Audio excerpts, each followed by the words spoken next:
bug out bag is something very personal, something that you need to sustain your life to get from point A to point B. And that point A could be from your home in a bad situation, going to a retreat location somewhere that you know you're headed. It could be that you're in your car and you're trying to get home. So we have looked at the get home bag before, and the bug out bag is very similar. But this is really just an evolution of what I keep working on and toward to perfect my bug out bag. Now this bag itself, it weighs 21 pounds as is. And it's not lightweight, and I just went through it again, pulled it all apart, took a look at it to make sure that everything that was in here is something that I needed. If there was anything that I could take out and make it smaller, and what's in here right now is what I feel that is definitely needed in a bug out situation. This is a 72-hour bag. You need to have a substantial bag. So the base of your bug out bag really needs to be a high quality bag. Now this is a Maxpedition Condor backpack. I've done a review on this a while back. Excellent bag, the zippers, the stitching, everything is so tight. And to be honest with you, once you pack this thing out, you're going to need it. This thing is packed to the gill. Not only that, I have compression straps that pull it together. Now here are the items pulled out, and we're going to take a look at each one. And what I'm going to do is just show you some of the things that I've done and some of the reasons why I put it together, and hopefully this will help you when making your personal bug out bag. Okay, first we're going to talk about water. Water is the most important item in your bug out bag because you've got to have water. You can't live more than 3 days without it, and so you need to take care of it.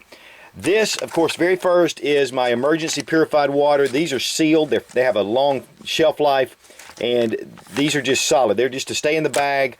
This is a one-day supply. It recommends that on the first day, you just don't drink any water. Unless you're sick or injured, you should really just take that first day and not drink a lot of water. So we've got the first water here. We also have a Berkey Sport bottle, and this has the regular Berkey filtration system in this handy sport bottle. So you fill it up and it filters it immediately with this charcoal filter. I do have a big Berkey system, more for home, but this is just incredible. In fact, I've got each one for each member of my family. I also have water purification tablets here, and this is potable aqua, and these are just really great for purifying water for different reasons. Also, one thing that's overlooked a lot of times is something to carry your water in, some kind of container, and this is something that I'm getting ready to review itself, but this is the Jolly Tank, and you can fill water up in here. This would be good for cooking or for any kind of hygiene that you might need to do, and we're going to take a look a little bit more at this on a later video. It also stores fuel. So this is really has a lot of options here using this little container, and it folds up very nicely. You know, the platypus is also something. There are others on the market, but I really like the way this functions, and of course with the fuel aspect, it's really great to have. This is my backup system. I do have a bladder in the back of the bug out bag itself. We're going to take a look at that. Also, I have this little small canteen, which is going to lead us into food, but whenever you're taking anything, you need to boil it, you need to boil water, you need to make some soup or whatever. You can use this old canteen. Now, I don't carry the canteen because I fill my Berkey and then the Jolly Tank in here, but this is still a great way to be able to boil water, and you can use the handle and cook with. If you choose to put the canteen with it, that's fine too. You'll just need to purify it with this, and that will work as well. Now next, we're going to talk about food. And I do carry an MRE. It's actually broken down. I put it in this really heavy meal trash bags that can be used as a shelter. But here is an MRE with all the goodies pulled out to make it smaller, and then I just wrap it up in this to use. You can use this for a tarp, for a tent, for a poncho. There's just a million things you can do, but the one good thing is it's very compactable. Here we have Survival Food Pack. This is S.O.S. Food Labs, and this is 3,600 calories in this small pack. There are 3 bars that you can use, and this actually has a great shelf life. It is sealed in Mylar. I believe it's a 5-year shelf life, so you can pack this away and just leave it. And especially if you're on the go, if you can't pull out food to cook or to heat, this is a great way to go. Also here I have a little penny stove. This is a little alcohol stove that I've made, and this works great on the trail. I pack this away. Of course, I use denatured alcohol. You can use a lot of different things, but if you get a chance, you know, check out the little aluminum can, beer can stove, and stuff like that. And you can find a lot of great sources on that. And I'm going to be doing some videos on how to make these on my channel as well, but just a great little thing. Now, one thing I do is I put it in a Lok-Sac, and this keeps it not only airtight, but it also keeps it waterproof, because I don't want to get water in my little stove. This is my first aid kit, and this is by AMP3, which this is put out by USN ER Doc. He's a medical doctor. He knows all about trauma treatment. This is the individual first aid kit, and just an incredible assortment of things that you definitely need if you're in the field. And so I really like this. It's also in a Lok-Sac, so it's airtight, watertight. So this is a great source. I do also have a small first aid kit, and while we're doing that, I'm just going to go ahead and look in this small bag. Here's just a small first aid kit. I keep Advil and some things like that, little Band-Aids, antiseptic wipes and things like that, just so I can grab it without getting into my main first aid pouch. Now here I do keep a Cliff food bar. This is something just if I want something to snack on, don't really want to fix something to eat, I can just grab this. I do keep one of the little glow sticks in here as well. Have a nice little Spork. This is a Columbia River eating tool, and it's just a cool little thing with some extra tools, can openers, and I really just like this compactness. Do have one of the cold steel Voyagers, and then I have a Gerber suspension multi-tool. I do keep a space blanket in the back here with my first aid kit. Keep about 100 feet of paracord pulled in here. Also have a paracord bracelet I wear as well. And paracord's great for being able to put up, you could even rig up your bags or put a tarp up or even a poncho and be able to have some shelter. And these keep-to-go tubes, I do have a couple of CR123 batteries. You should always have extra batteries for your flashlights or radios or whatever you're using. Also, keeping things compartmentalized, I really like to do that. I kind of have a good idea of what's in this pack, so I can go right to it. Here's a little Maxpedition EDC pack, and I keep a lot of different various things in here, and we're going to just take a look at what we have here. Rite in the Rain pad and Rite in the Rain pen. Do keep a filter straw for water filtration. This is the Frontier filter straw, a great little on-the-go filter system. Keep a whistle. Here's a lighter. I'm going to show you some more fire starting capabilities also. Of course, Advil, chapstick, antibiotic ointment, and some Gold Bond, and a couple of pens, a Sharpie and another pen. Also keep this very close at hand on the outside pouch. Here I have a pair of binoculars that I just keep packed away. Also a headlamp, just in case I need hands-free.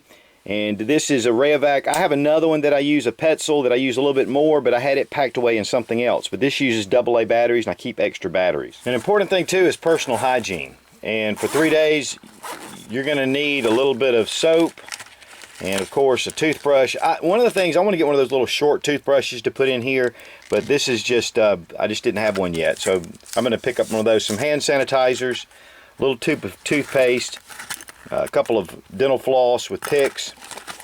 Here, of course, shampoo and soap. And one thing that's really important is toilet paper. And you know, you really need toilet paper. And I keep all this separate in this little pack. Another great little Maxpedition pack. You know, and actually I can just see what's in here.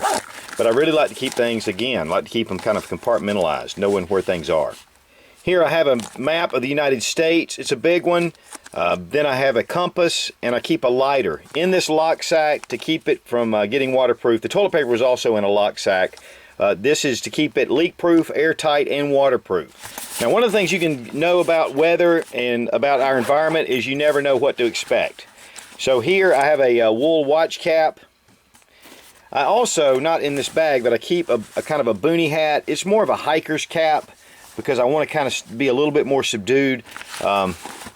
I do keep a wool t-shirt, and this is one of the icebreakers. This is incredible. I mean, the water wicks away, and just a really excellent quality t-shirt that can keep you warm, but also is very breathable. Don't go cheap on a good backup set of clothes. And speaking of which, just like these socks, and these are Keen. They are super quality socks. They're wool. And again, I keep these in an airtight bag because there's nothing like getting your feet dry, keeping your feet dry. And when you're out in the elements, it's really important. Plus, this little bag is an insulated bag, and this will help with some of the moisture. I also keep a radio, and each of us have a radio that we can communicate back and forth in case we get lost, and in case our cell phones, we don't have coverage for our cell. You know, having a good parka, a little rain jacket that you can fold up, very compact. This is a little bit, little Columbia sportwear, and I really like their products. This also has a little hood on it, and I kind of keep this in one of my side pouches in case, you know, the elements, I need this. Of course, I do keep a really good flashlight. This is the Claris XT10. I've used this before. I like it because it has a stainless bezel. You can use this in a self-defense role. It does have 600 lumens, but you can use strobe and some different functions. And this uses the CR123s or the 18650, which I have backups for this. Of course, I also keep a small Izula, which is from SE Knives. Incredible knife. For its size, it's unbelievable what this knife can do. Also, I have keep a K-bar in there as well for larger, bigger task. And just an excellent battle-proven knife. And I do keep an extra magazine for my Glock 17, which I keep in my pouch. And then I'll have my Glock Model 26, which is the subcompact version of this that can actually use these magazines as well. I'll have that on my person. Okay, this is my dedicated survival kit, and this is gear pods. These are the coolest things. In fact, I'm going to be doing a review pretty soon on these, but they're watertight and you can keep everything controlled. Again, everything contained. I'm just going to pull some of these out. This is I use waterproof matches. I have another fast fire starter here. This is an incredible thing, which I need to do a review on, but this is a saw, and it comes apart like this. Even has a screwdriver tips on either side. You can switch them out, and this has handles. This is a professional saw that you can use, but very compact. So we're going to be doing a review on this, but a good saw is important.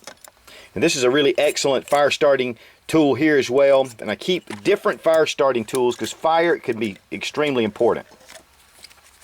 Here's some duct tape, and it's around an old cut up credit card, but I just keep the duct tape here, and also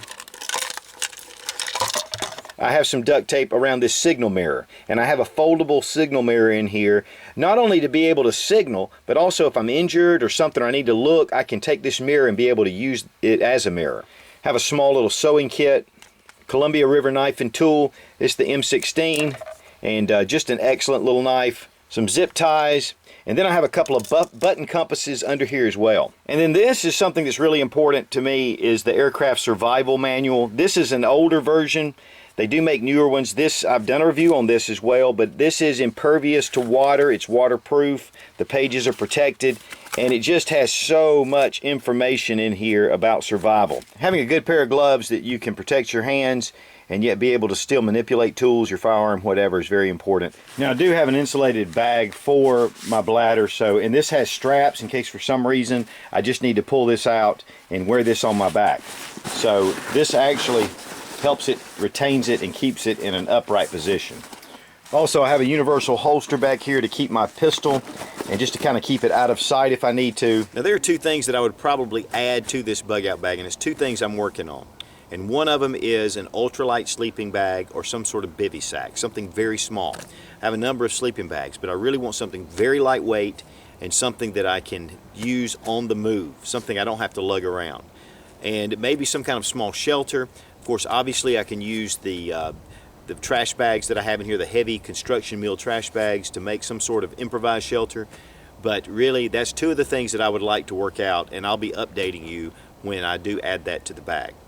Now, a really important part about having a bug out bag is being able to get out and to see how that thing affects you while you walk and while you're hiking. So I definitely would recommend you take a whole day and go hike, walk with that bag, see what you think about it, find out a lot of the things that you're going to learn while carrying this thing. This is the only way you're going to learn anything, is to have it on your back and to know some of the things that you need to get to right away, where to put things. That's very important. Your placement of your stuff. You don't want to have to unpack your bug out bag to get to something that you're going to need on a regular basis. Don't stall. Get your bug out bag together and put it in the back of your car and leave it alone. Don't pull anything out of it. Keep it solid and complete, because you don't know when you're going to need that bug out bag. And as always, thanks for watching. Please subscribe for more fun gun reviews and sensible survival. God bless America. Long live the Republic.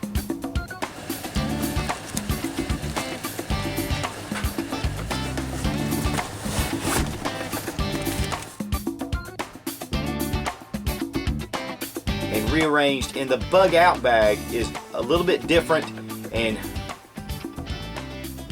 why am I doing it? I don't know. Why am I doing that? So don't forget that once you pack your bug out bag, Bob's your uncle.